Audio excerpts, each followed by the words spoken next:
गणेश चतुर्थी का उत्साह चारों तरफ था। गलियों में रौनक, दुकानों पर चमक धमक और लोगों की आवाजाही से पूरा मोहल्ला जगमगा रहा था।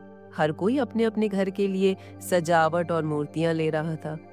गांव की एक बस्ती में मीना अपने छोटे से झोपड़े की सफाई में लगी थी।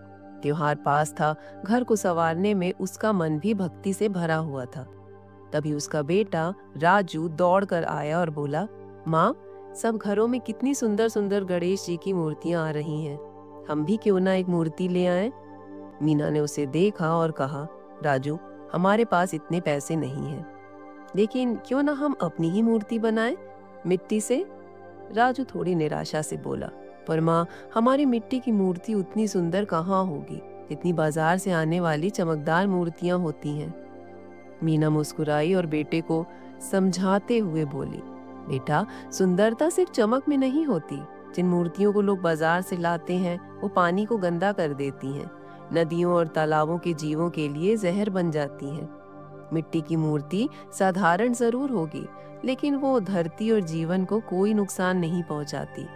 भगवान की सच्ची पूजा वही है जहां हम उनकी बनाई सृष्टि की रक्षा करें।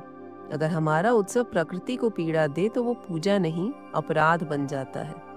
हमारी पूजा भगवान गणेश जी की पूजा है। पूजा जन कल्याण, हर जीव के कल्याण और इस सुंदर प्रकृति की सुरक्षा में निहित होनी चाहिए, न कि इस बात में कि कौन सी मूर्ति सबसे बड़ी है या कौन सी सबसे सुंदर।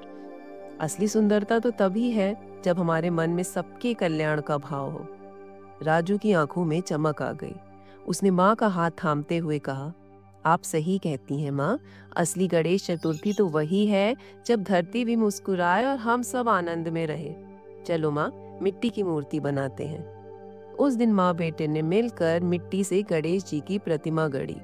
वो चमकदार नहीं थी, लेकिन उसमें भक्ति, प्रेम और प्रकृति के प्रति सम्मान झलक रहा था।